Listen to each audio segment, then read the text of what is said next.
प्रधानमंत्री जी। मेरा नाम अंकिता खत्री है और मैं एक गृहिणी होने के साथ साथ विभिन्न रचनात्मक कार्यों में भी सक्रिय हूँ। इस समय आपकी प्रेरणा से सोशल मीडिया पर कुछ क्रिएटिव करो ना के हैशटैग के साथ एक अभियान का आरंभ किया है मैंने, जिसमें काशी के विभिन्न रचनाकारों कलाकारों को आह्वान कर रही हूँ। अच्छा, आपने भी मेरी तरह पोस्टर दिखा दिया। सब आपकी प्रेरणा से माननीय प्रधानमंत्री जी, और आपकी ही प्रेरणा से इस अभियान का आरंभ किया है।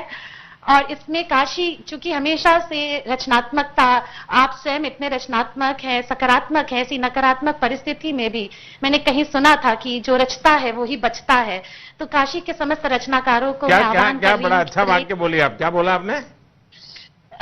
जो रचता है वो बचता है। वाह। तो ये मैंने कहीं सुना था, तो आपकी प्रेरणा से इस अभियान का आरंभ किया है। इसके अंतर्गत काशी के विभिन्न रचनाकारों को, लेखकों को, कवियों को, चित्रकारों को आमंत्रित कर रही हूं और प्रयास रहेगा कि ये जो 21 दिवस का जो काल है उसमें उसका संकलन हो, उसका प्रकाशन हो और आपको हम सब काशी की ओर से समर्पित कर सके। किंतु एक गृहिणी के रूप में मेरी एक सवाल है और एक चिंता है जिसे आपसे साझा करना चाहती हूँ। लॉकडाउन की इस अवधि में सारे बच्चे घर पर हैं और बच्चों को संभालना एक बड़ा दुरूह कार्य, एक चुनौतीपूर्ण कार्य हो रहा है हम सबके लिए। ऐसे में कुछ बच्चे ऐसे भी हैं जिनके एग्जाम प्रभावित हुए हैं। मेरा खुद का बेटा 12वीं का बोर्ड्स दे रहा था और एक पेपर उसका स्थगित हो गया है। तो घर वालों को थोड़ी सी चिंता बनी हुई है। प्रधानमंत्री जी, ऐसे में क्या किया जाए? अंकिता जी, पहली बात तो आप रचनात्मक काम, क्रिएटिव एक्टिविटी इसको बल दे रही हैं और इसका जीवन में एक अलग ऊर्जा उसके कारण रहती है। लेकिन आपने कहा कि सब रचनाकारों का आप इकट्ठी कर रही है। मेरी विनती है, किसी को इकट्ठा मत करो। सोशल डिस्टेंसिंग ये सबसे पहली बात है। हाँ, आप ऑनलाइन सबसे अपनी कला उसका मांगिए, आप संकलन कीजिए और कल्पना अच्छी है।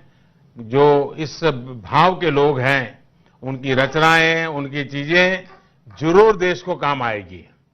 और ये सही है कि आपदा बहुत बड़ी है, लेकिन आपदा को अवसर में बदलना ही मानव जीवन की विशेषता है। इन दिनों सोशल मीडिया में आप लॉकडाउन का एक और प्रभाव देखने को मिल रहा है। बहुत से लोग ट्विटर पर, फेसबुक पर, इंस्टाग्राम पर विस्तार से बता रहे हैं कि कैसे वो अपने बच्चों के साथ ज्यादा समय बिता रहे हैं। ये सही है कि पहले संयुक्त परिवार होता था तो बच्चों को संभालने का काम दादा दादी कर लेते थे। आज जरा छोटे परिवार हो गए तो मुश्किल स्वाभाविक है। लेकिन आपने देखा होगा टीवी में, इलेक्ट्रॉनिक मीडिया में, रेडियो पर इसे लेकर कई नए नए शो बन रहे हैं। हमारे देश के मीडिया में भी क्रिएटिविटी है।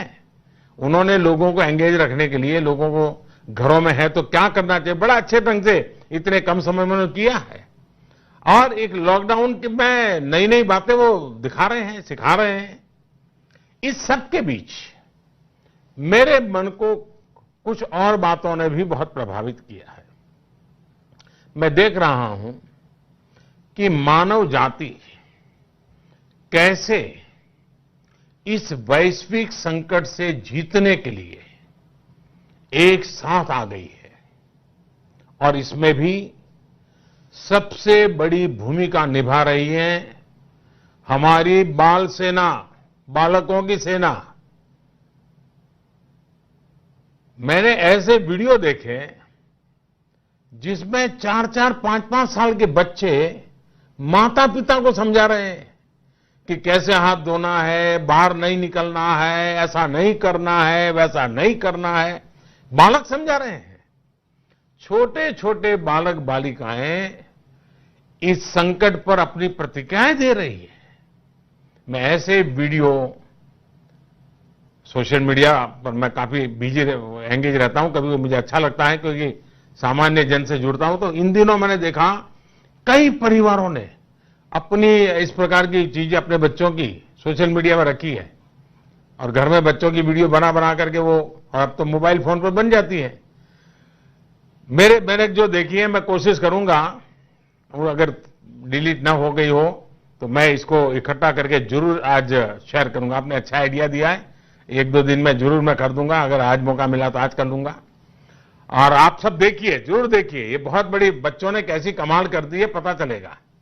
आपको याद होगा जब मैंने स्वच्छता की बात की थी, स्वच्छ भारत अभियान शुरू किया था, तो आपने हर घर में देखा होगा बच्चों ने एक तरह से इस अभियान की कमाल संभाल ली थी।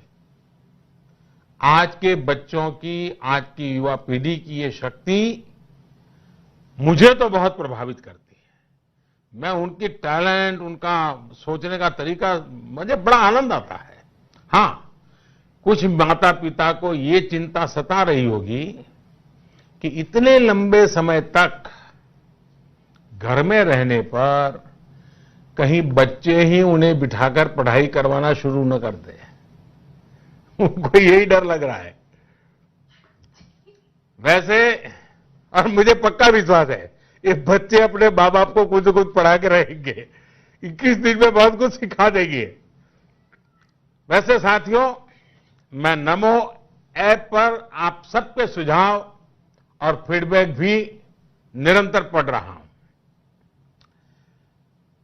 श्री ओम प्रकाश ठाकुर जी, मुकेश दास जी, प्रभांशु जी, अमित पांडे जी, कविता जी, देश के अलग अलग हिस्सों में अलग अलग लोगों ने अपने अपने तरीके से ये सुझाव दिए हैं कि लॉकडाउन को सख्ती के साथ और लंबे समय के लिए लागू किया जाए।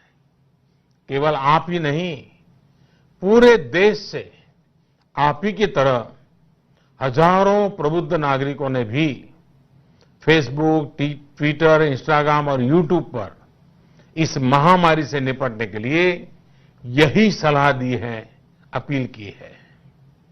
जब हमारे देशवासियों में खुद से ही ये संकल्प, ये समझदारी हो, इस चुनौती से जूझने की ये दृढ़ इच्छा शक्ति हो, तो मुझे पूरा भरोसा है कि देश इस महामारी को जरूर हराएगा।